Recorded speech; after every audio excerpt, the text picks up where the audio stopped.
Students, कैसे हो आप सभी? आशा करता हूं बहुत बढ़िया हो और बहुत बढ़िया तरीके से अपना जो प्रिपरेशन उसको आगे बढ़ा रहे हो। आज हम लोग एक नया चीज को स्टार्ट करने वाले हैं। जैसे कि आप सब देख पा रहे हो, चैप्टर वाइज क्वेश्चन डिस्कशन। हम लोग जैसे कि एक एक चैप्टर पढ़ चुके हैं, उसके ऊपर क्या क्या क्वेश्चन पूछा गया है प्रीवियसली एग्जाम में और क्या क्या पूछने का पॉसिबिलिटी बहुत ज्यादा है, उसके ऊपर चैप्टर वाइज क्वेश्चन डिस्कशन की एक सीरीज हम लोग अभी चलाने वाले हैं। और ये जो सीरीज है ये हर टाइप के एग्जाम, जैसे कि एसएससी, रेलवे और हमारे स्टेट लेवल का जो एग्जाम होता है उसमें बहुत ही ज्यादा आशा करता हूं कार्यगर साबित हो जाएगा। चलिए स्टार्ट करते हैं आज का कुछ चैप्टर वाइज डिस्कशन। आज हमारा पहला टॉपिक है बायोलॉजी का सेल। चलिए बच्चों आगे बढ़ते हैं। खुलने वाला है क्वेश्चन का पिटारा। पहला क्वेश्चन आप सभी के सामने, हु डिस्कवर्ड सेल। बहुत इजी क्वेश्चन है, बहुत ज्यादा इजी क्वेश्चन है। पहली बात तो यह है, धीरे धीरे हम लोग क्वेश्चन का लेवल को बढ़ाएंगे। तो बताइए आप लोगों के सामने कुछ कुछ ऑप्शन है, रॉबर्ट हुक, ल्यूवेनहॉक और बताइए शिल्डन एंड शॉन। तो बच्चों देखो, अगर सेल के बारे में हम लोग अगर बातें करें तो सेल का डिस्कवर कौन किए थे? हमारे रॉबर्ट हुक किए थे। कब किए थे? 1665 को। ये कुछ कुछ डेटा याद रखना, ये साल भी पूछा जाता है हमारे एग्जाम में, ठीक है। कब किए थे? 1665 को किए थे। लेकिन इस आदमी ने जो सेल डिस्कवर किए थे वो क्या था? एक डेड सेल, मरा हुआ सेल था। बात समझ में आ गया? कौन सा था बच्चों लोग? डेड सेल था, मरा हुआ सेल था। एक ट्री का जो कॉर्क होता है उसको उन्होंने लिया, लेके क्या किए भाई, अपना ही बनाए हुए प्रिमिटिव माइक्रोस्कोप में देखे। देखने के बाद पहली बार उन्होंने देखा छोटा छोटा रूम। बात समझ में आ गया? लैटिन भाषा में इन्होंने इसको क्या बोला भैया? सेल। सेल का मतलब होता है लिटिल रूम, लैटिन भाषा में। समझ में आ गया? Little room. लेकिन अगर पूछा जाए कि भैया पहला जिंदा सेल, लिविंग सेल कौन देखे थे, तब उसका आंसर क्या दोगे? ये भाई बताइए, पहला लिविंग सेल कौन हो क्या रहा है? हाँ, पहला लिविंग सेल जो होता है ये कौन डिस्कवर किए थे बताओ? पहला डिस्कवरी कौन किया? तब आंसर होगा हमारा ल्यूवेनहॉक। बात समझ में आ गया? ये 1674 में डिस्कवर किए थे पहला जिंदा सेल। बात समझ में आ गया? देखो बच्चा लोग, जो पॉन्ड होता है देखे हो ना, तालाब तो देखे होंगे। तालाब में जो भैया कुछ कुछ तैरता रहता है ना, देखते हो भैया, उसको उठा के भैया माइक्रोस्कोप में नीचे डाला, भैया जिंदा सेल देख लिए। इसी आदमी ने भैया बैक्टीरिया, प्रोटोजोआ जो होता है उसको भी डिस्कवर किए थे। ये याद रखना। बात समझ में आ गया? अगर लिविंग सेल पूछा जाए तब आंसर ये होगा, और अगर सिर्फ सेल पूछा जाए तो आंसर क्या दोगे? तब दे देना हमको रॉबर्ट हुक। आशा करते हो क्लियर है? चले बच्चों लोग आगे बढ़ते हैं, नेक्स्ट क्वेश्चन की तरफ बढ़ते हैं। क्वेश्चन का पिटारा, which organelle is known as power house of the cell. ये तो पता है, बचपन से पढ़ते आ रहे हो, क्लास 6 लेवल से पढ़ते आ रहे हो question. Power house of the cell किसको बोला जाता है भाई? इसका आंसर क्या होगा? हमारा माइटोकॉन्ड्रिया होगा। आशा करता हूं देखो, माइटोकॉन्ड्रिया जो होता है इसको क्या बोला जाता है? Power house of the cell. हम लोग ऑलरेडी पढ़ चुके हैं। क्या पढ़ चुके हैं बच्चे लोग? जो हमारा सेल है, सेल के अगर हम लोग बीचों बीच हम लोग मान लेते हैं एनिमल सेल मान लेते हैं। बात समझ में आ गया? बीचों बीच क्या है भैया? न्यूक्लियस है। क्या है? न्यूक्लियस है। और बिल्कुल जो अगर एनिमल सेल के बाहर वाला, इसके बारे में बात करेंगे, इसको क्या बोलोगे? सेल मेम्ब्रेन या फिर प्लाज्मा मेम्ब्रेन। क्या बोलोगे? सेल मेम्ब्रेन और प्लाज्मा मेम्ब्रेन। बात समझ में आ रहा है कुछ? Very good. अब देखो, न्यूक्लियस और सेल मेम्ब्रेन के बीच में जो भी एक जेली लाइक स्ट्रक्चर है उसको हम लोग क्या बोलते हैं? उसको बोलते हैं हम लोग साइटोप्लाज्म। बात समझ में आ गया? उसको क्या बोलते हैं हम लोग? साइटोप्लाज्म बोलते हैं। बात समझ में आ गया? देखो, और ये जो सेल मेम्ब्रेन है ना या फिर प्लाज्मा मेम्ब्रेन, ये पार्शियली परमिएबल है। इसका मतलब क्या है? अब सोच के देखो, किसी एक ऑफिस में गए हो, बाहर सिक्योरिटी गार्ड बैठा है, भाई तुम्हारा कोई काम होगा तभी तो घुसने देंगे ना। ऐसा नहीं कि भैया सर अभी तो बहुत ज्यादा गर्मी है 50 डिग्री, तो एसी में घूम के आते हैं। मतलब वो क्या होता है? पार्शियली परमिएबल होता है। मतलब जिनका जरूरत है ऑफिस में कोई काम, उनको ही घुसने देंगे, बाकी को क्या बोलेंगे? भैया टाटा बाय बाय। तो भैया सेल मेम्ब्रेन वही काम करते हैं। मान लो ऑक्सीजन का कमी है सेल में, ऑक्सीजन को अंदर आने देंगे, कार्बन डाइऑक्साइड ज्यादा होगा उसको बाहर जाने देंगे। बात समझ में आ गया? तो यही ग्लूकोज और कार्बन डाइऑक्साइड, सॉरी, यही ग्लूकोज और ऑक्सीजन जब सबसे पहले साइटोप्लाज्म में आता है, तो ये जो 6 चेन होता है किसका? कार्बन का, ग्लूकोज में, उसको 3 मतलब सिंपल शुगर में कन्वर्ट करते हैं। उसको हम लोग क्या बोलते हैं? पाइरूवेट बोलते हैं। बोला था मैंने, याद करके देखो। और यही पाइरूवेट जाता है कहां पे हमारा माइटोकॉन्ड्रिया में। माइटोकॉन्ड्रिया में जाके क्या करते हैं भैया, यही माइटोकॉन्ड्रिया में जाएगा और माइटोकॉन्ड्रिया में जाके क्या होगा, यही टूट के एनर्जी बनाएगा, कार्बन डाइऑक्साइड और वाटर बना के भैया बॉडी के बाहर चला जाएगा। बात समझ में आ गया। और वही एनर्जी माइटोकॉन्ड्रिया में एटीपी के रूप में स्टोर होगा, एडिनोसिन ट्राइफॉस्फेट। ये जो मैंने अभी जो जो बातें बोला ऑलरेडी हम लोग पढ़ चुके हैं, समझ में आ गया। तो इसीलिए हमारा आंसर क्या होगा इसका, माइटोकॉन्ड्रिया। आशा करता हूं क्लियर है। यही अगर हम लोग राइबोसोम के बारे में बात करेंगे, जहां पर भी राइबोसोम और दिखेगा चिपका देना प्रोटीन सिंथेसिस। भैया आंख बंद करके दिमाग में बिठा लो, राइबोसोम का काम क्या है, प्रोटीन को सिंथेसिस करना, खत्म कहानी। बात समझ में आ गया। गोल्गी apparatus का काम क्या होता है, एंडोप्लाज्मिक रेटिकुलम से जो बनता है उसको पैकेज करके भैया आगे भेजना, खत्म कहानी। बात समझ में आ गया। ये स्विगी जोमेटो का काम करते हैं। बात समझ में आ गया क्या बोला मैंने, स्विगी जोमेटो का काम करेगा, पैकेट करके भैया बाहर भेजेगा, पैकेट करके भैया जहां पे जरूरत वहां पे भेज देगा। कौन सा, हमारा गोल्गी apparatus। या फिर कोई मान लो कॉम्प्लेक्स शुगर से सिंपल शुगर में भी कन्वर्ट करते हैं, हम पढ़ चुके। और यहां से ही लाइसोसोम का भी जन्म होता है कहीं ना कहीं। लाइसोसोम क्या होता है, डाइजेस्ट करने में मदद करता है। बात समझ में आ गया, हम लोग देखेंगे आगे के क्लास में। चले बच्चे लोग नेक्स्ट क्वेश्चन की तरफ बढ़ते हैं। क्वेश्चन का पिटारा, which of the following cell do not have a nucleus, बताइए इसमें से कौन सा सेल है जिसके पास न्यूक्लियस नहीं होता है। ऑप्शन क्या है, red blood cell, white blood cell, muscle cell और लिवर सेल। बताओ इसका आंसर क्या होगा। तो इसका आंसर क्या होगा बच्चे लोग, आरबीसी। रेड ब्लड सेल जो होता है बच्चे लोग, देखो बच्चे लोग, जब रेड ब्लड सेल छोटा सा बच्चा होता है, ना सा मासूम सा बच्चा होता है ना, तब उनके पास होता है न्यूक्लियस। लेकिन जब मैच्योर हो जाता है तब क्या होता है भैया, वहां से न्यूक्लियस रिमूव हो जाता है। रीजन है, हम लोग जब पढ़ेंगे, ब्लड जब पढ़ाऊंगा तब मैं बताऊंगा, देखना। आरबीसी में हीमोग्लोबिन होता है और हीमोग्लोबिन में जाके तो ऑक्सीजन चिपक जाता है। बात समझ में आ गया। न्यूक्लियस निकलने के पीछे रीजन नहीं होता है, जितना ज्यादा जगह होगा ऑक्सीजन कैरी उतना आसानी से वो कर पाएंगे। तो फिलहाल अगर देखेंगे बचपन में तो होगा न्यूक्लियस, लेकिन मैच्योर होते होते न्यूक्लियस निकल जाता है। तो आंसर क्या होगा हमारा, रेड ब्लड सेल। आशा करता हूं क्लियर है। चलिए बच्चे लोग नेक्स्ट क्वेश्चन की तरफ बढ़ते हैं। बताइए which cell organelle is responsible for protein synthesis। Just बोला मैंने, कहीं पर भी राइबोसोम दिखे चिपका देना है। राइबोसोम वर्ड दिखने का मतलब क्या होगा बताओ, जहां पर भी राइबोसोम वर्ड दिखेगा चिपका देना। क्या होगा भैया, protein synthesis, protein synthesis, protein synthesis. बार बार बोला मैंने। माइटोकॉन्ड्रिया में क्या होता है भैया, एनर्जी वहां पे स्टोर होता है, बोला मैंने। गोल्गी बॉडीज बोल दिया मैंने। लाइसोसोम में एक डाइजेस्टिव एंजाइम होता है, वो हर चीज को डाइजेस्ट कर देगा। चलिए बच्चों लोग नेक्स्ट आगे बढ़ते हैं हम लोग। Cell wall is found in, बताइए इसका आंसर क्या होगा, कहां पे सेल वॉल मिलता है, बताइए। क्या वो animal cell, plant cell, fungal cell या फिर बोथ बी एंड सी। बताओ सीधी बात अगर मैं बात करूं भाई लोग, एनिमल सेल में तो होगा ही नहीं, बात उधर ही खत्म। एनिमल सेल में क्या नहीं मिलेगा हम लोगों को, सेल वॉल नहीं मिलेगा, ये तो पता ही है। तो प्लांट सेल में मिलेगा, फंगल सेल में मिलेगा। तो आंसर क्या हो जाएगा हमारा, बी एंड सी। हम लोग देखेंगे आगे के क्लास में। चलिए बच्चों लोग जिंदगी में आगे बढ़ते हैं। Next, Which organelle is called the suicidal bag of the cell। बच्चे लोगों का क्वेश्चन है, बात समझ में आ गया। अब बताओ बच्चे लोग, माइटोकॉन्ड्रिया में क्या हो रहा था, हम लोग देखें, समझ में आ गया। तो आंसर तो ये होगा नहीं। राइबोसोम में क्या हो रहा था, देखिए हम लोग, ये भी नहीं होगा। एंडोप्लाज्मिक रेटिकुलम के बारे में अगर हम लोग बातें करेंगे, अगर हम लोग बातें करेंगे एंडोप्लाज्मिक रेटिकुलम के बारे में, तो मेरे प्यारे बच्चों दो टाइप के एंडोप्लाज्मिक रेटिकुलम देखने को मिलता है। एक होगा RER और एक क्या होगा बच्चे लोग, SER। समझ पा रहे हो जिंदगी में।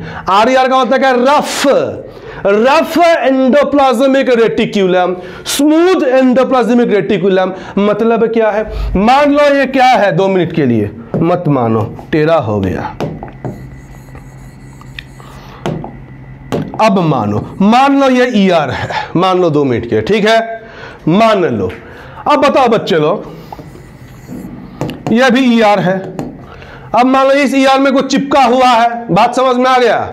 चिपका हुआ है तो क्या होगा, दिखने में रफ लग रहा है तो रफ है, और नहीं है तो क्या हो जाएगा, स्मूथ होगा। बात समझ में आ गया।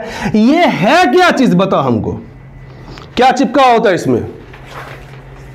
भाई लोग यहां पे राइबोसोम चिपका हुआ होगा, बात खत्म। राइबोसोम चिपका होगा, इसका मतलब ये प्रोटीन सिंथेसिस करेगा। तो क्या इसको बिठा के खिलाएंगे? नहीं, दुनिया में कोई किसी को बिठा के नहीं खिलाते हैं। स्मूथ एंडोप्लाज्मिक रेटिकुलम लिपिड को क्या करते हैं? सिंथेसिस करेगा, मतलब फैट को।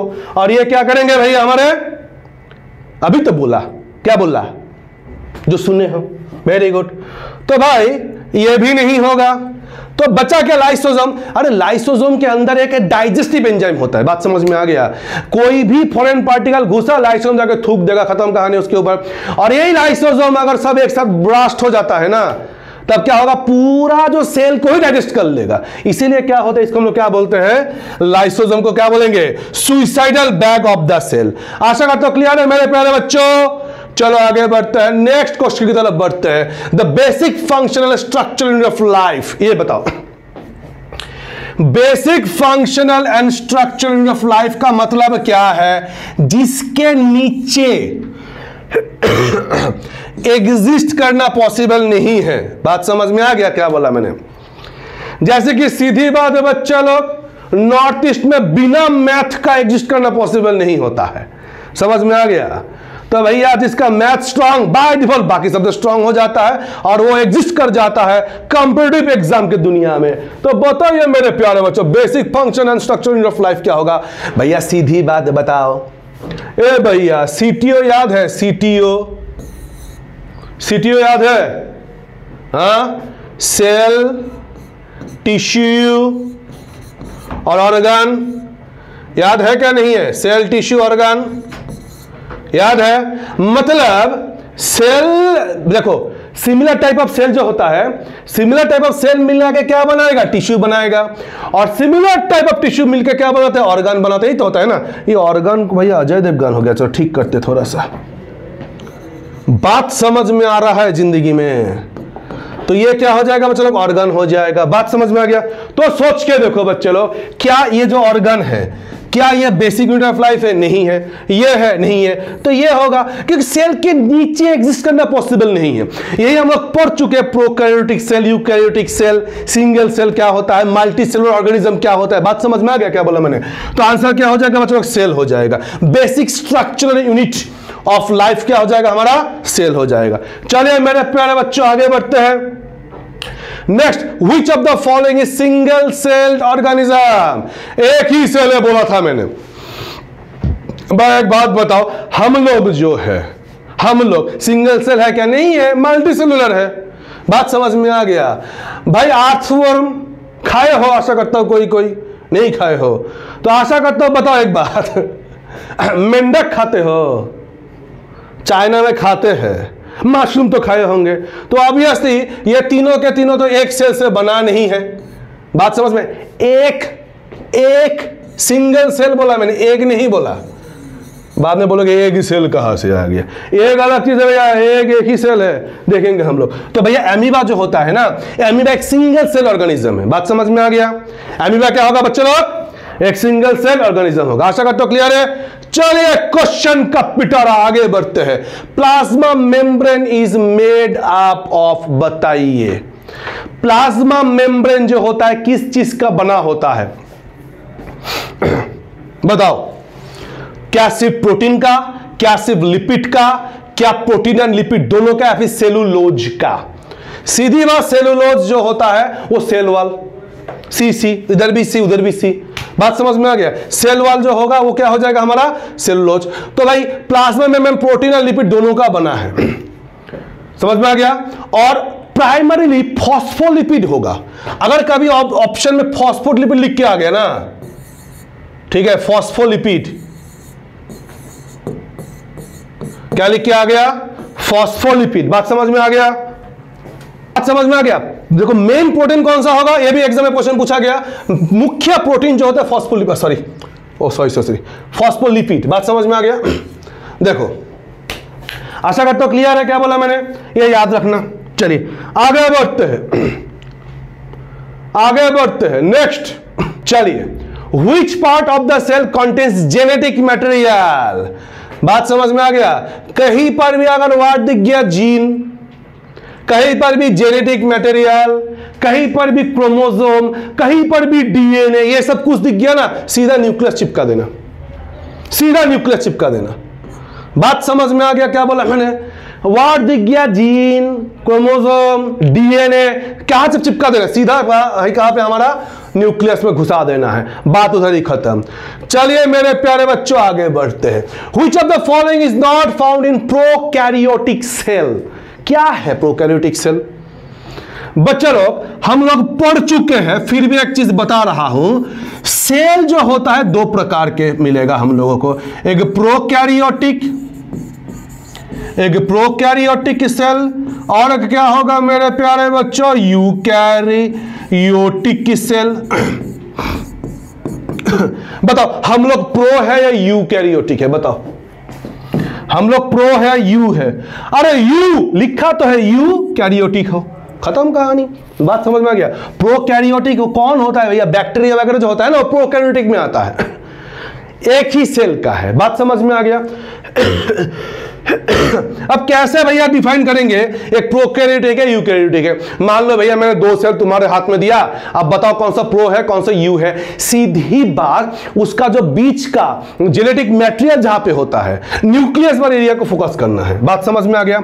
अगर वो न्यूक्लियस वाला एरिया प्रॉपर डिफाइंड है, मतलब उसका जो भी जेनेटिक मटेरियल बढ़िया सा एनवेलप के अंदर है, तो क्या हो जाएगा? यूकैरियोटिक हो जाएगा। बात समझ में आ गया? और अगर ऐसे ही पड़ा हुआ है सर्कुलर फॉर्म में, तो क्या हो जाएगा? प्रोकैरियोटिक हो जाएगा। बात समझ में आ गया? तो बताओ, आंसर तो मिल ही गया है, समझ में आ गया? और बाकी जो भी ऑर्गेनेल है कहां पे? यूकैरियोटिक में, जैसे कि क्या नाम है हमारा, गोल्गी बॉडीज हो गया। बात समझ में आ गया? उसके बाद लाइसोसोम हो गया, उसके बाद एंडोप्लाज्मिक रेटिकुलम हो गया, ये सब प्रो में नहीं मिलेगा। बात समझ में आ गया? एक्सेप्ट राइबोसोम, राइबोसोम दोनों जगह पे ही मिलेगा। क्लियर है क्या बोलने का प्रयास कर रहा हूं? तो भैया राइबोसोम प्रोकैरियोटिक में है, ये से है। साइटोप्लाज्म है या नहीं है? बताओ। प्लाज्मा मेम्ब्रेन है क्या नहीं है? बताओ। अरे प्लाज्मा मेम्ब्रेन तो ये बाहर वाला हो गया ना, ये प्लाज्मा मेम्ब्रेन अभी जस्ट बोला मैंने, ये भी है। साइटोप्लाज्म तो है ही। बात समझ में आ गया? न्यूक्लियस आंसर हो जाएगा। मतलब देखो यहां पे जो होता है ना, देखो ये यूकैरियोटिक है, यूकैरियोटिक के न्यूक्लियस को हम लोग क्या बोलेंगे? True nucleus. क्या बोलेंगे बच्चों लोग? ट्रू न्यूक्लियस बोलेंगे। और प्रोकैरियोटिक के न्यूक्लियस को हम लोग ट्रू न्यूक्लियस नहीं बोलते हैं। बात समझ में आ गया? इसको हम लोग क्या बोलते हैं? न्यूक्लियोइड। इस एरिया को क्या बोलते हैं? सी कहा गया। जस्ट एक मिनट।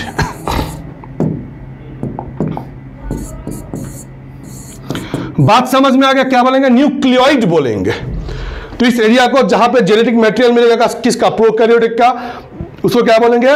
न्यूक्लियोइड बोलेंगे। तो भैया प्रोकैरियोटिक सेल में हमको न्यूक्लियस नहीं मिलेगा। बात खत्म। चलिए बच्चों लोग आगे बढ़ते हैं। Next, which structure in the cell acts as control centre? आसान भाषा में दिमाग, ब्रेन ऑफ द सेल किसको बोला गया है? ब्रेन ऑफ द सेल किसको बोला जाता है? भैया कंट्रोल कौन करेगा? भैया यही करेगा, न्यूक्लियस। कौन करेगा मेरे प्यारे बच्चों? न्यूक्लियस करेगा। चलिए क्वेश्चन का पिटारा। Next, cell theory proposed by. पहला वाला क्वेश्चन देखे थे, पहला वाला जो क्वेश्चन देखे थे हम लोगों ने, ये जो है ना, ये जो दो नाम देख रहे हो, बिल्कुल पहला वाला क्वेश्चन, ये दोनों भैया का नाम बहुत इंपॉर्टेंट है। कौन सा नाम? शिल्डन एंड शॉन। दिमाग में बिठा लो, यही इसका आंसर है, यही इसका आंसर है। किसका आंसर है? कहा गया रे question, cell theory. Cell theory कौन प्रपोज किया? Schleiden and Schwann. दिमाग में बिठा लो, हम लोग ये सब चीज पढ़ेंगे, टेंशन मत लो। अच्छा एक बात बताओ, ये जो सेल जब पहली बार किसी इंसान ने देखा था, ये कौन सा समय था? देख पा रहे हो? भारत में कौन राज करते थे उस टाइम? भारत में किसका शासन था? औरंगजेब का। याद रखो बच्चों लोग, बात समझ में आ गया? 1707 में औरंगजेब का डेथ हुआ था, ये वो समय है। अगर हम लोग कंटेम्प्रेरी इतिहास को भी देखेंगे साथ। चलिए मेरे प्यारे बच्चों आगे बढ़ते हैं जिंदगी में। बताओ, which part of the plant cell contains chlorophyll? Chlorophyll. समझ में आ गया?